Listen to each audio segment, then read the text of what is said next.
Alrighty, y'all, it's that time again. Get your 5 heads out because we're going to dive into some more custom curse techniques straight from you guys. However, I'm going to do it slightly different this time around. I'm just going to give you a synopsis of what people have sent me to check out instead of just like reading the entire thing word for word. So if you want to check out some of these in their entirety and a bunch of others that I'm not going to have time to talk about in this video, be sure to join the Discord. We've got a whole channel for custom curse techniques, but also check out the comment sections on this video, but obviously part 1 as well, because there's a ton there. So let's get straight into it. So first up, we've got this technique from Not Cookie over in the Discord called Impact Chain. And how this works is the user can imbue their cursed energy into what are called dummies. And dummies are just objects or other people. So they imbue their cursed energy into these dummies, and that connects them with a chain. And then what happens is if the user takes damage, they can instead redirect that to any of their dummies. However, the dummy has to have enough cursed energy imbued into it to be able to absorb the attack.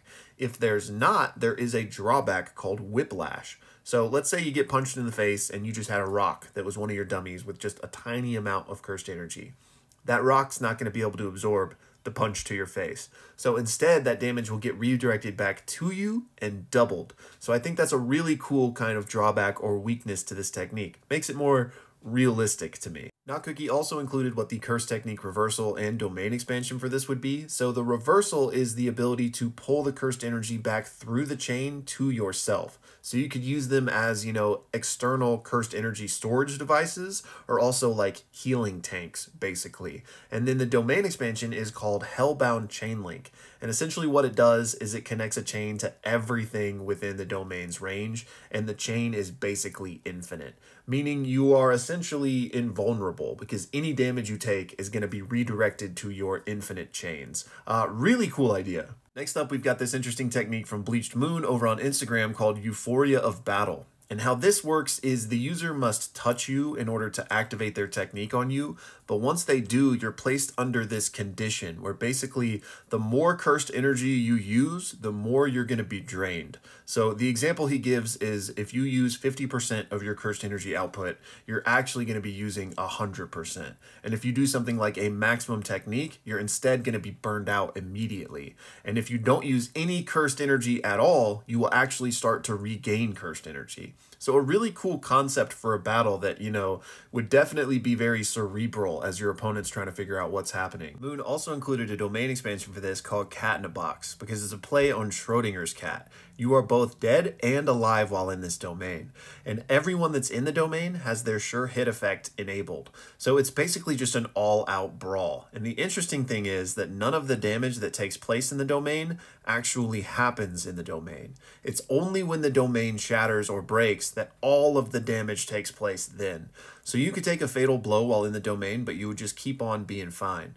So if you don't know reverse curse technique, you're going to have a big issue once this domain ends. But I also just like that this too is cerebral. Your opponent would have to figure out what the heck was happening. And, you could get in a good blow and they'd be like, I didn't take any damage. I'm fine. And then you could just end the domain and they'd be done for. So super cool idea. Next up, we've got this one from Deadly Fish over on YouTube called the Slumbering Domain, and this one's for my lucid dreamers out there. So how this works is the user, when they're going to sleep and they are entering REM sleep, they can concentrate their cursed energy in order to deploy a domain. And the size of the domain depends on how much cursed energy you're focusing.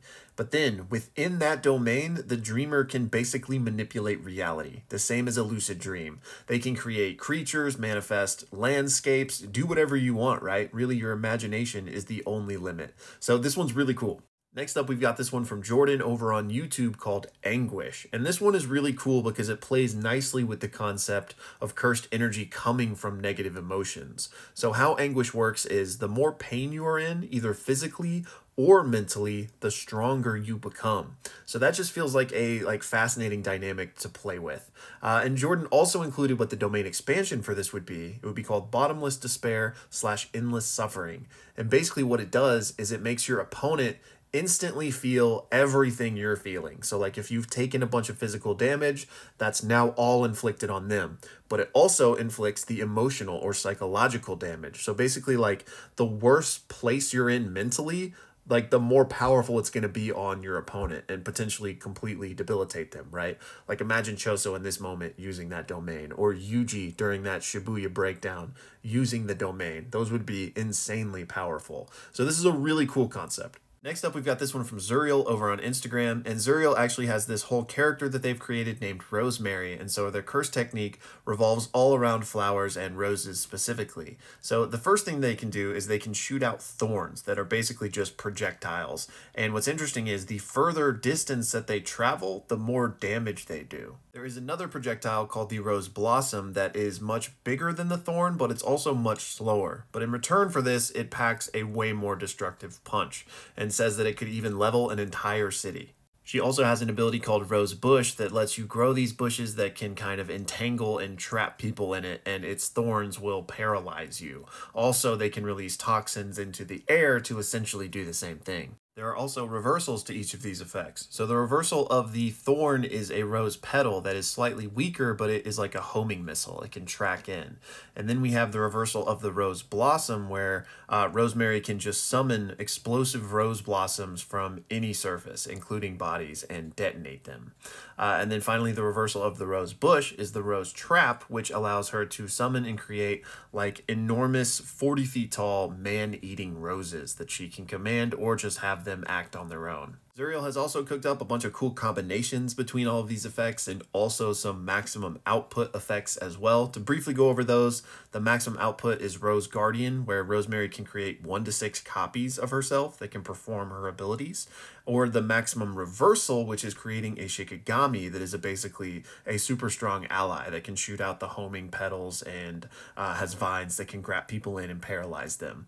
Finally, there is a possible technique called Petal Swarm, which I can't remember the name of the character from Bleach, but it reminds me of that, where there's like these hundreds of petals that around that can, you know, like eviscerate opponents, and Rosemary can control them. And y'all, I think it's safe to say we found a character that absolutely fodderizes Sukuna, because this is insanely powerful. So Zuriel, I'm curious if you just cooked this up, you know, for a creative exercise, or if you've got like a story planned out for this character. Let us know.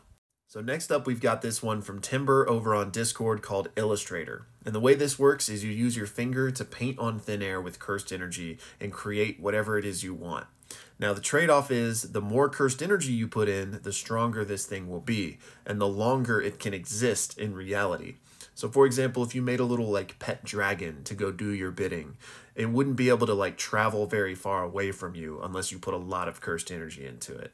But this one's really cool because it's only limited by your imagination, right? You could draw any and everything to best suit your needs in the battle or in the situation. So I really like this one. And Timber also included a domain expansion, which was basically just this big starry night sky, and you have unlimited cursed energy to draw whatever you want, and that you don't even really need to draw it. It just manifests. So next up, we have this custom domain expansion from Mr. Infinity over on YouTube, and it's a play on the unmasking of villains in Scooby-Doo.